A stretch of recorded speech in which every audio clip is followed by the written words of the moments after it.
Baik, adik-adik sekalian, talenta muda Indonesia, kembali berjumpa bersama Abang, Bang Febrian.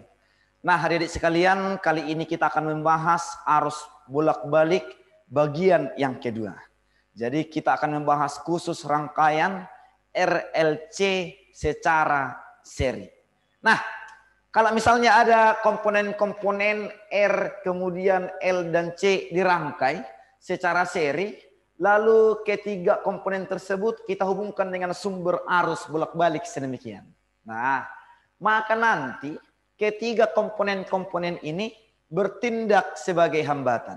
Ya, resistor ini nama hambatannya resistansi, kemudian induktor nama hambatannya reaktansi induktif, kemudian kalau kapasitor ini mempunyai hambatan yaitu reaktansi kapasitif. Seperti itu dia. Lalu kita hubungkan dengan sumber tegangan arus bolak-balik.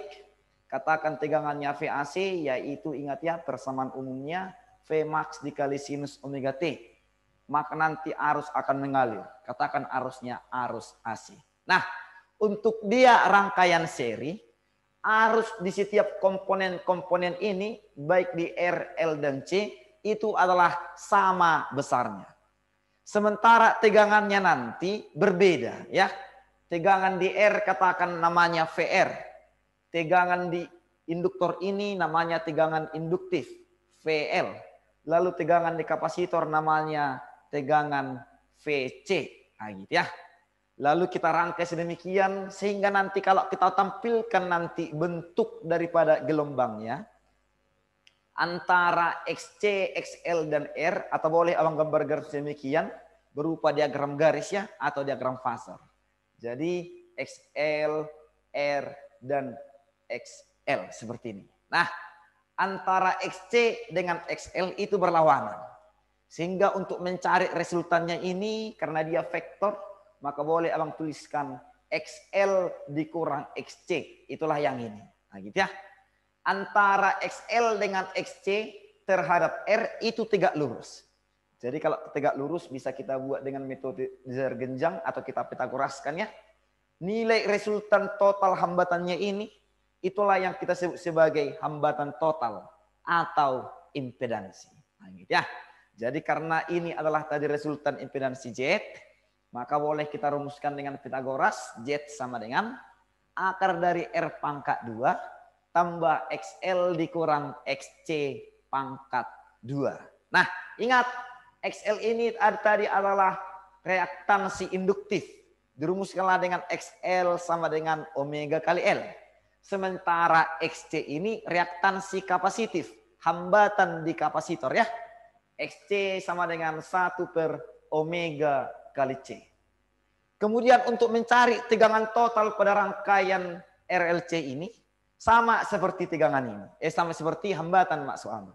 Kalau di sini tegangannya adalah tegangan resistor VR, kemudian di sini adalah VC, dan di sini adalah VL. Antara VL dengan VC berlawanan. Maka resultannya VL dikurang VC. Kemudian antara VL dengan VC terhadap VR tegak lurus. Maka boleh kita Pitagoraskan lagi demikian ya. V sama dengan akar dari VR kuadrat tambah VL kurang VC pangkat 2. Nah, untuk mencari masing-masing tegangan di tiap komponen, boleh kita gunakan hukum ohmnya. VR sama dengan I kali R. VC sama dengan I dikali XC. VL sama dengan I dikali XL. Nah, gitu ya. Arus dikali hambatannya. Kemudian untuk mencari arus di AC ini, arus pada rangkaian total ini masuk abang. IAC sama dengan V total, VAC per Z. Z hambatan total atau impedansi. Kalau yang ditanyakan nanti arus efektif, ingat ya, arus efektif itu V maksimum, I maksimum dibagi akar 2. Atau V efektif sama dengan V maksimum dibagi akar 2. Nah, hubungan antara I dengan V, I efektif sama dengan V efektif dibagi Z. Dengan Z di sini adalah impedansi. Kemudian, sudut yang dibentuk antara R dengan Z, katakan sebesar theta. Theta inilah yang kita sebut sebagai sudut fase. Nah, untuk mencari besarnya sudut fase, kita rumuskanlah dengan tangen theta sama dengan XL dikurang XC dibagi dengan R.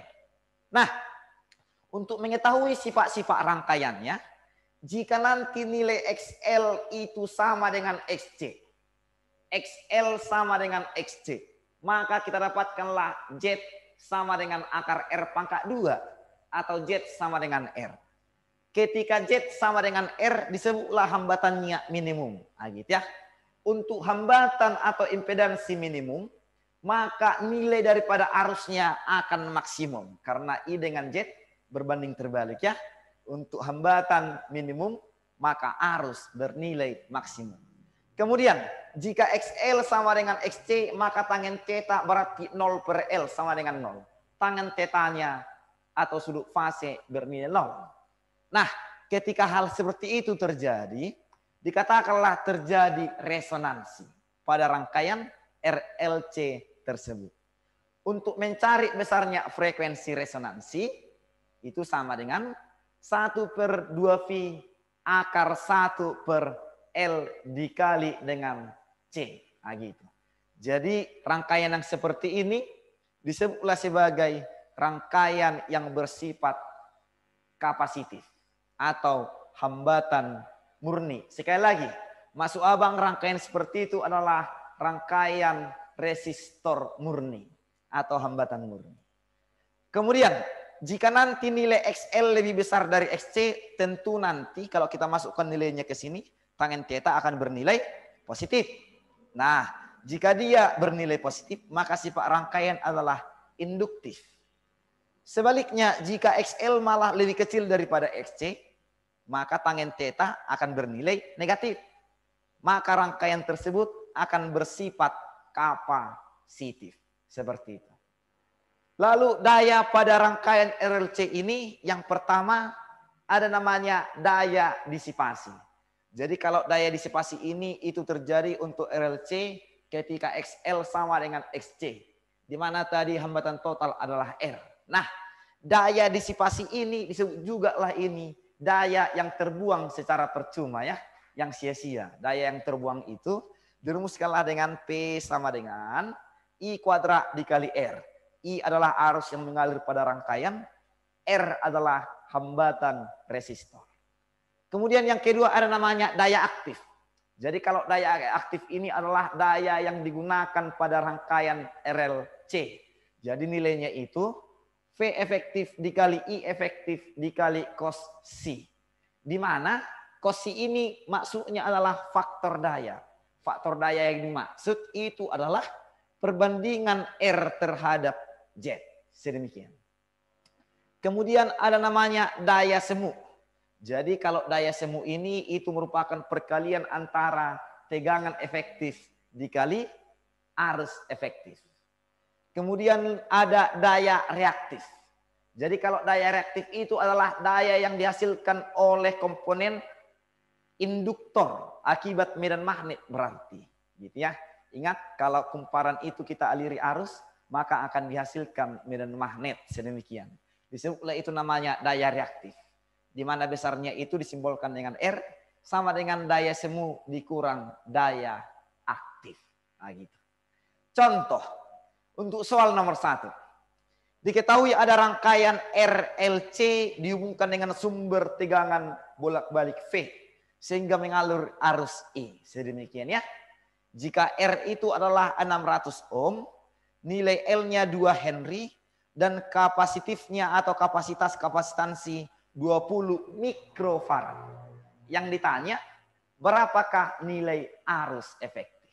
Ingat tadi semua, nilai arus efektif itu sama dengan V efektif dibagi Z.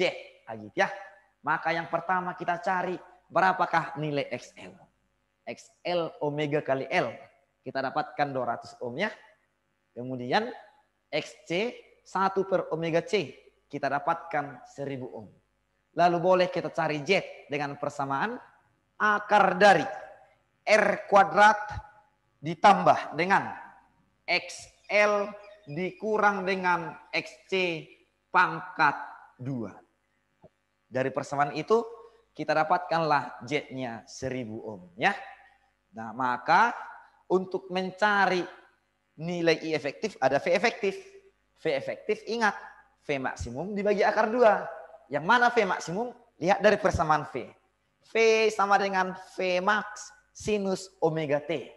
Dari sini kita dapat V max-nya 100. Maka nilai V efektif 100 bagi akar 2. Gitu ya. Dapatlah I efektifnya sama dengan 0,05 akar 2 ampere. Nah, selanjutnya soal nomor 2. Diketahui ada sebuah rangkaian RLC dihubungkan dengan sumber tegangan bolak-balik. Di mana rangkaian RLC itu adalah seri.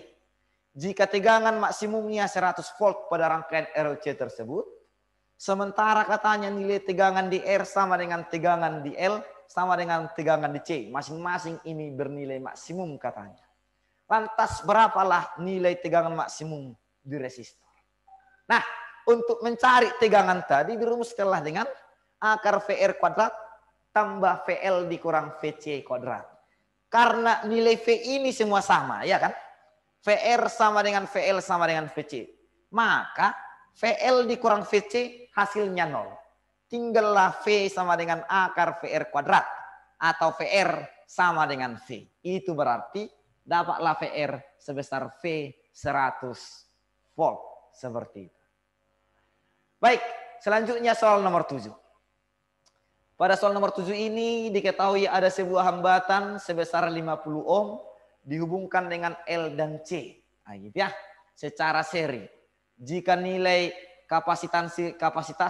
kapasitornya 6 mikrofarad. Ternyata terjadi frekuensi resonansi sebesar 250 per Vh.